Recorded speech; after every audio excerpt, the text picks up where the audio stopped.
Lucian, de Isabel Abedi. Capítulo 28.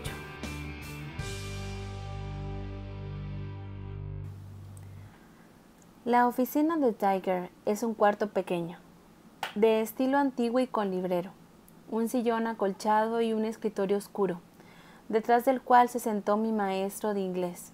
El lugar olía a tabaco frío. Tiger me llenó una taza de té, prendió un puro y se arrellanó.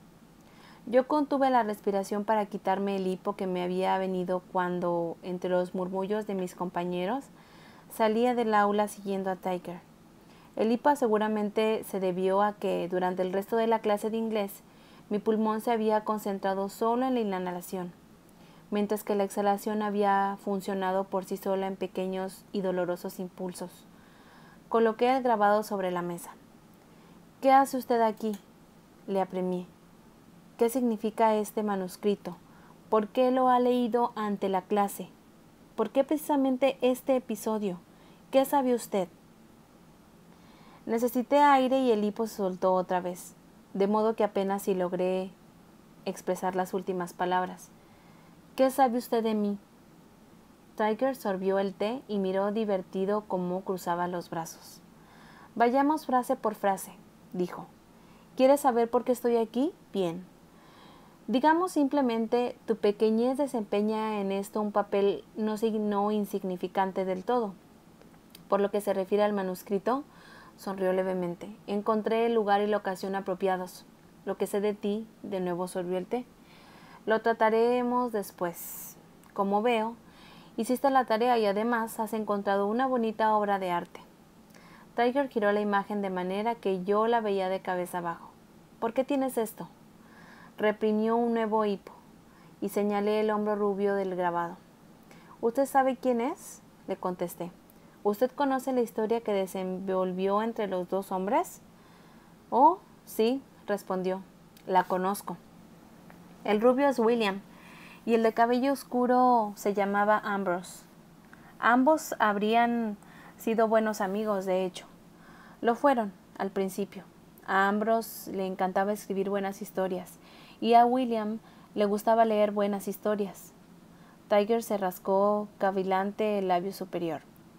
«Tu bisabuelo se sentía un extremo atraído por la historia de Ambrose y participó en su fama de manera tanto esencial, puesto que sus primeras críticas fueron auténticos himnos laudatarios, con lo que hizo que la obra de Ambrose fuera conocida por un vasto público, hasta que se interpuso entre ambos otro amor». Tiger señaló a la mujer. «Ambrose se enamoró de la prometida de William, y la prometida de William se enamoró de Ambrose». Tiger señaló los dedos entrecruzados de ambos, diminutamente, detalle que yo no había notado en un principio. Cuando se hizo este retrato, el asunto aún era un secreto, pero pronto ninguno de los dos pudo callarlo. Sabían que ambos estaban hechos el uno para el otro. Hicieron lo que era lo correcto, ir con William y contarle la verdad. Emily rompió su compromiso y se casó con Ambrose. Tiger me sonrió. Como dijo el poeta alemán Heine tan hermosamente, es una vieja historia que siempre sigue siendo nueva, y a quien le pasa, el corazón se le parte en dos. «¿Entonces es cierto?», dije. El hipo se me había pasado y había recobrado la voz de nuevo. «Mi bisabuelo criticó acerbantemente las obras de Ambrose por pura venganza». «¿Venganza?». Ahora era Tiger quien inhaló fuertemente, y yo pensé que esa era la primera reacción espontánea que había presenciado de él. «¿Venganza de qué? Ambrose no se la quitó. William la había perdido mucho antes. Las personas no son propiedad de nadie. Ambrose y Emily hicieron caso a sus sentimientos. Pero lo que tu abuelo hizo fue un crimen. Echó por el suelo la obra de Ambrose por un solo motivo, para destruirlo. Tu bisabuelo era un embustero, un estafador y un descarado y cobarde asesino». Los ojos azules de Tiger se veían fríos como cristales de hielo. Mi corazón latía a toda velocidad. «¿De dónde sabe usted esto?», le pregunté. «Y sobre todo, ¿por qué le altera a usted tan terriblemente? ¿Está emparentado con Ambrose Lovell?». Tiger soltó una voluta de humo. Su rostro no mostraba emoción alguna, pero las venillas de su frente pulsaban y palpitaban. De repente me pareció que esa frialdad se despedazaba. Algo en él comenzó a encenderse, pero no era odio, era otra cosa que le quemaba y le carcomía. Lo impulsaba a contarme la verdad contra su propia voluntad. ¿Emparentado? Repitió. No es necesariamente la expresión correcta. Podría decirse más bien que estoy ligado a Ambrose Lovell. Sí, creo que dicho así cuadra mejor. Ambrose Lovell y yo estuvimos muy vinculados. ¿Qué quiere decir? ¿Qué significa? ¿Usted fue amigo de Lovell? Pregunté. Y al momento supe que eso había sido un disparate, pues no podían haber sido amigos. La edad de Tiger era difícil de estimar, y su pelo entrecano engañaba a mitad de los 40, finales de los 60. Podía considerar posible la cualidad de edad intermedia, pero Ambrose Lovell se quitó la vida en 1928, a los 47 años, si lo recordaba bien. Éramos más que amigos, repuso Tiger. Ambrose Lovell era mi hombre. No entendí lo que quería decir, pero entonces me tapé con su mirada y vi cómo se apagaba el irónico fulgor de sus ojos. Tiger me mostró un nuevo rostro, del que se había desvanecido la ironía. La arrogancia y la superioridad habían desaparecido como los colores de una imagen. Su aspecto era tan pálido, vacío y hueco como la superficie de sus palmas que ahora restaban lentamente hacia mí sobre la mesa. Eran manos con líneas, manos sin huellas, manos sin una historia propia. Eran manos como las de Lucian. Sobre el tejado del edificio escolar volaba un helicóptero. Su poderoso y retumbante ronroneo atravesó mi cabeza e hizo que mis pensamientos arremolinaran en el cálido polvo sobre una calle en verano. El ronroneo se apaciguó, el polvo se posó, lenta y silenciosamente, y se fue repartido de nuevo. Y cuando todo se calmó, encontré las palabras. ¿Quién es usted?, bisbicé. ¿Qué es usted? Con toda lentitud regresé a la vida del rostro de Tiger. Sus mejillas recobraron el color, las venas de su frente volvieron a pulsar y sus ojos regresó su brillo frío. Retiró las manos de la mesa, prendió el puro que también se había apagado, echó un par de bocanadas y se reclinó en el sillón. Hagamos un pequeño experimento, dijo. Tomó el teléfono y marcó. Por el auricular sonó la voz de una mujer. Tiger le suplicó que viniera a su despacho. Colgó. Tomó la taza de té. De nuevo se reinclinó en el sillón y comenzó a revolver la cuchara en la taza. Cuando se abrió la puerta, Tiger tenía la mirada fija. La había dirigido hacia mí, pero parecía que me atravesaba. Era la misma expresión que tenía el rostro de Lucian cuando aquella tarde llegó al bar en que yo estaba con Spatz y Jane. Era como ocurre con los niños que se tapan los ojos con las manos en las serias convicciones de que desaparecen para todos los demás. Una mujer regordeta entró. «Yes, please». Miró el sillón donde estaba sentado Tiger. Luego arrugó la frente y me miró. Su rostro se volvió cada vez más confuso. Me observaba y yo veía que trataba de recoleccionar la voz que había escuchado por teléfono conmigo, cosa que no logró. Meneó la cabeza. ¿Estaba aquí el señor Tiger?, me acababa de llamar. Las palabras se atoraron en el cuello. La secretaria lanzó una risita. Regresó luego y salió del cuarto con paso vacilante. Tiger aguardó a que cerrara la puerta. ¿No es bonito y tan práctico? ¿Quién es usted?, dije tratando de atender a mi pregunta. Esta vez me contestó. Ahora, dijo, y su sonrisa se volvió triste. Yo soy como un acompañante fracasado, alguien que no lo ha logrado. ¿Quién no ha logrado qué? De repente en la cabeza se me formó una imagen. El Tiger en el entierro de la actriz de Hamburgo había estado bajo un árbol y había aplaudido. Salvar a mis hombres, completó la frase. No he logrado salvar a mis hombres. A Ambrose Lovell se le ha adjudicado el descanso eterno y a mí la vida eterna. Y para responder a tu pregunta de antes, yo soy algo así como el Dorian Gray de la novela de Oscar Wilde. Durante un momento regresé a señorear su sonrisa, al tiempo de añadía. Quizá no tan bien parecido, no soltaba de mis ojos. Cuéntame su historia, le insté, y mi voz tuvo un sonido de chirrido que no supe qué atribuir. Me imaginé un cuchillo afilado que hubiera estado en la mano de Tiger y ahora estuviera en la mía. Cuénteme su historia, repetí de principio a fin. La mirada de Tiger me tocó en la médula, pero no aparté la vista. En el principio, respondió al cabo Tiger, nace el hombre, pero no solo. Con todo hombre viene un segundo ser al mundo que le acompaña, desde el nacimiento hasta la muerte. Tiger lanzó otra voluta de humo y siguió con la mirada la silenciosa danza de la misma en el aire hasta que el humo se disolvió. Ahora quedaba en el cuarto solo el acre olor. ¿Se refiere usted a algo así como un ángel? La pregunta había llegado a mi boca, pero la sentí como si no lo hubiera planeado todo. Tiger torció el rostro, como si le hubiera ofendido.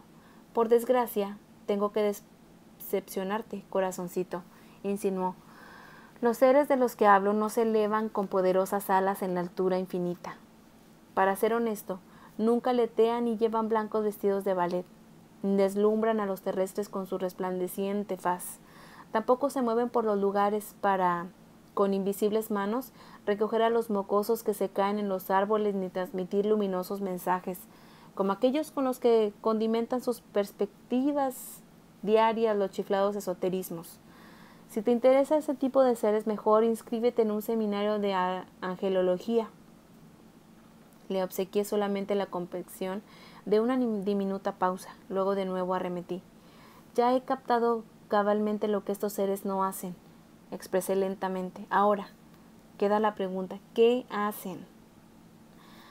Estamos ahí, repuso Tiger. Mi reacción pareció agradarle. Muy comprensible, cambió el pronombre personal. Estamos cerca de la persona con la que hemos llegado a este mundo. A donde vaya, vamos nosotros. Eso es todo, nada más, al menos hasta donde me acuerdo. Tiger se sirvió otro té. ¿Seguro no quieres uno?, me dijo en plan de tertulia. Earl Grey, un auténtico clásico inglés, aunque los delicados frutos de la bergamota fueron importados de Calabria, el sur de Italia. ¿Dónde nos habíamos quedado? En sus recuerdos, le ayudé. Tiger asintió. Sí, los recuerdos son una cosa muy especial para nosotros. Su voz sonó todo el tiempo ligera, pero el todo cambió varias veces. Una sombra pasó como una exhalación con su lisa cara, una expresión que no iba con él. Carraspeó. ¿Qué hace usted?, pregunté por segunda vez. Como te he dicho, estamos ahí, respondió tomando un nuevo el hilo. Acompañamos a nuestro ser humano desde el nacimiento hasta su muerte. Hasta entonces nos encargamos nosotros. Cuando llega la muerte, cambiamos los papeles. Por así decir, nosotros guiamos y nuestra persona nos acompaña. ¿Guían hacia dónde? Mi voz era resuelta, pero mis manos habían comenzado a temblar y el rostro de Tiger de nuevo volvió cínico. Esa pregunta las ha preocupado siempre a ustedes las personas, prosiguió. Y hasta donde sé, nadie ha encontrado la respuesta. El gran más allá, la reencarnación, cielo, infierno. Tiger resopló. Todos esos son imágenes que se han hecho de este lado. Hacia donde se encamina en realidad el viaje nadie lo sabe. Tampoco nosotros. Sabemos únicamente que nosotros nos encargamos cuando el corazón de ustedes cesa de latir.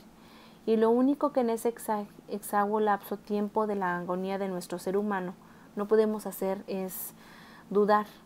De lo contrario, Tiger se detuvo. Se levantó del asiento, se fue a la ventana y miró al predio escolar. Su hombro ocultaba la mayor parte de la vista y yo solo podía ver un pedazo de cielo azul y una palmera cuyas hojas se mecían al viento. Se columpiaba por la mejilla de Tiger y no contrastaba en absoluto las hojas de la palmera y la faz de Tiger. El silencio se alargó un atosigante rato. Una parte de mí quería lanzarse fuera de lo incomprensible de todo aquello. Otra, a todas vistas más fuerte, se adhería a Tiger como un poderoso imán. De lo contrario, ¿qué?, le grité.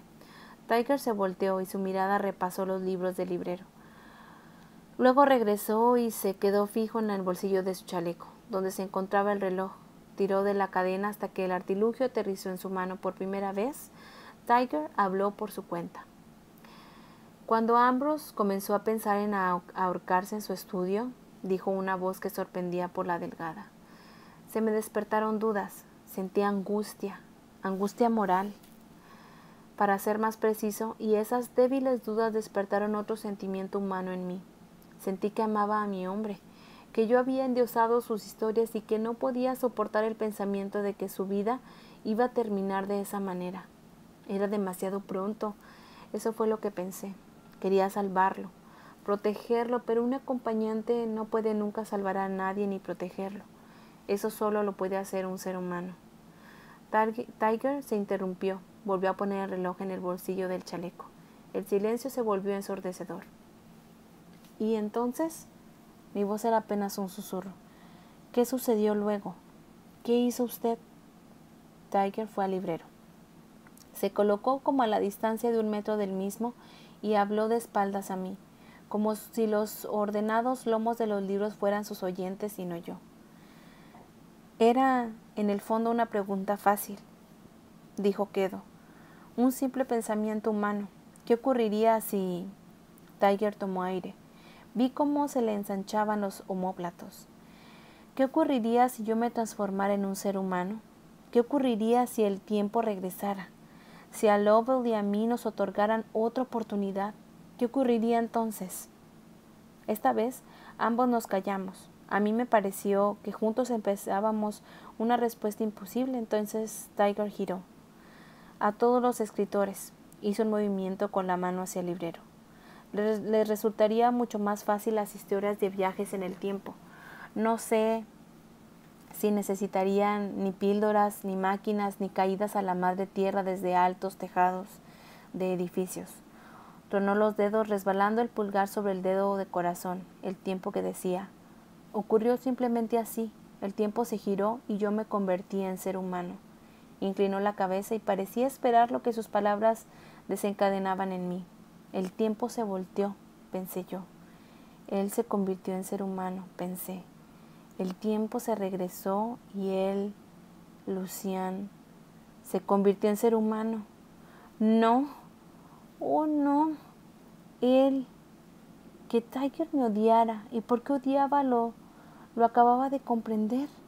Pero que ahora quisiera engañarme para pasarse de la raya. Este hombre era un perturbado mental y pretendía volverme loca. Quería embaucarme con que esa obstrusa novela o medio hacer de Ambrose Lovell correspondía a la realidad. Había llegado a ponerse de acuerdo con la secretaria en que descendieran de su facilota y jugarreta. Casi había logrado que le creyera, pero le mostraría que no iba a seguir siendo víctima de su enfermiza charla. Le miré fijo a los ojos. Si esto en realidad tan fácil como usted afirma, intervine, ¿por qué no lo hace todo el mundo? Con todo respeto, hay casos de muerte peores, mucho peores que el de Lobo, que el de su hombre. ¿Qué ocurrió con Emily? ¿Qué se desangró en sus brazos? ¿Qué pasó con el hijo de Lobo que murió niño? ¿Por qué sus acompañantes no dudaron? ¿Por qué sus acompañantes no decidieron salvar a ese ser humano? Tiger sonrió comprensivamente. Para cada pregunta hay una única respuesta. No cualquiera lo hace. Para ser más exacto, no lo hace casi nadie. Ya solo por la razón de que nosotros lo acompañamos, no sabemos que podemos tener esos sentimientos humanos. Por principio de cuentas, en la vida de Lobo hubo incontables circunstancias que pudieron despertar en mí el deseo de salvarlo de su destino. Estuve presente en cuanto su padre le pegó hasta hacerle perder el conocimiento. Estuve presente cuando encontró a su hermano que, por miedo al padre, se tiró por la ventana. Estuve presente cuando huyó de su casa y cómo hizo para sobrevivir prácticamente con nada. Estuve junto a él cuando describía, cuando construía sus historias como si fueran casas que muchas veces se derrumbaban porque los cimientos no eran los debidos, pero que siempre volvía a levantar. Lo leía sus palabras, incluso aquellas que nadie más vería porque las desechó y las sustituyó por otras. Tiger regresó a la mesa. Apoyó las manos en el respaldo del sillón y me miró a los ojos. Para decirlo de una vez más, compartí sus sufrimientos y sus alegrías, pero no sentía como las personas sienten. Yo no pensaba como piensan los seres humanos. Jamás tuve la más ligera duda sobre mi encomienda. Yo no era ni visto ni oído por él, y así ocurrió todo el tiempo. Pero cuando quiso suicidarse, sucedió. Sentí como ser humano y por eso quise ser como una persona para salvarlo. El rostro de Tiger era ahora por completo limpio. Yo no pude hablar por otros compañeros. Hablo solo de lo que me impulsó en esos segundos, con la diferencia de que aprendí el precio que por eso se tiene que pagar. Mi sensación de triunfo se diluyó. ¿Qué precio?, pregunté sin énfasis alguno. ¿Con qué tenía usted que pagar? Con mi recuerdo, repuso. Cuando yo vine a mí, era yo una persona sin pasado, sin ropas, sin líneas de la mano. Sentía un dolor en el pecho que no me podía explicar. Solo remitía ese dolor cuando podía estar cerca de ese ser humano, Ambrose Lovell. Era como un enlace invisible.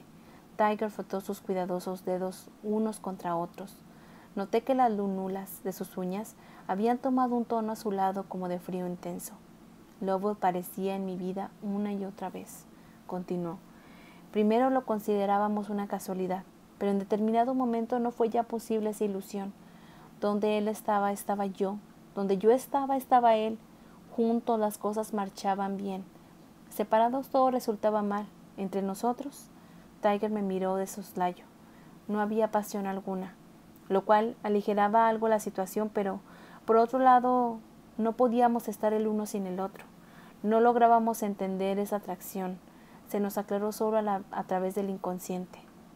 Antes de que prosiguiera, supe a qué se refería, dijo. Soñaba con Ambrose y se me representaban todas las situaciones posibles e imposibles, pero eran solo fragmentos, recortes, piezas de rompecabezas del pasado y del futuro. Tiger tomó el grabado, lo revolvió entre sus manos y luego lo volvió a dejar. En una ocasión soñé la muerte de Ambrose y lo vi colgado de la barra de la cortina. Sentí un espasmo en el pecho, mi corazón marchaba a ritmo constante y al mismo tiempo el cerebro me producía imágenes. Cada latido parecía desencarnar una nueva imagen. ¡Pum! Mi pesadilla de morir. ¡Pum! Lucian bajo mi ventana. ¡Pum! Lucian en la tienda de lámparas. ¡Pum! Lucian en el bazar. ¡Pum! Lucian frente al faro de Falkenstein-Hofer. ¡Pum! Lucian en el baile de máscaras. ¡Pum! Lucian en su casa de Hamburgo. ¡Pum! Su beso. ¡Pum! ¡Pum! ¡Pum! Uní las manos y apreté los dedos entrelazados. A partir de ahí, siguió un golpe tras otro, continuó Tiger. El hijo de Lovell moriría, poco después su esposa. Esas escenas yo las había soñado, pero no pudimos impedir que acaecieran. Aparecieron de nuevo muchas veces de pequeñas diversidades, pero sucedían. Ambrose, quien había comenzado a beber fuerte y luchaba con los primeros pensamientos suicidas, me juró resistir hasta que averiguáramos quién era yo. Hasta ese momento yo seguía sin saber quién era, y aún no lo sabía cuando semanas después leí en el periódico que su editor se había desentendido de él. Ambrose en el interín se habría preparado en su cuarto. Solo una vez me dejó entrar. Había bebido y apenas estaba en sus cabales.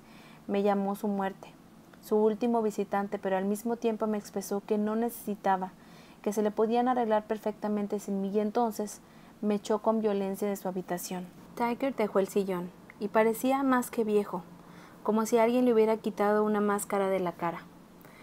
Encontré ayuda, prosiguió. Averigué quién era y que yo era el único que podía ayudar a Lobo. Regresé a su cuarto, pero llegué demasiado tarde. Una vez más, Tiger sacó su reloj de oro del bolsillo del chaleco. Ahora levantó la tapa y su ojo izquierdo se contrajo con vehemencia. El 17 de octubre de 1928, a las 23:45, abrí la puerta del despacho de Lovell. Llegué 1 minuto tarde. Estaba muerto. Su reloj se encontraba en el suelo. Se había parado. Tiger me entregó el reloj del bolsillo. Su manecilla mayor marcaba el minuto 44 de las 23 horas. Sobre su escritorio estaba la novela a medio acabar. No había llegado a un final que fuera aceptable ni para él ni para mí. Yo estaba sentada en mi silla y no me movía. Tenía la sensación de que no me podía mover de nuevo. Tiger cerró la tapa del reloj y se volvió a sentar en su sillón. Llegamos al final de esa pequeña clase privada, señaló. Su rostro otra vez se había asilado y tenía el aspecto de siempre. Las emociones habían desaparecido de su voz. El enlace se había roto. Yo sabía que era y supe que había fracasado. Mi ser humano había muerto, y yo vivía.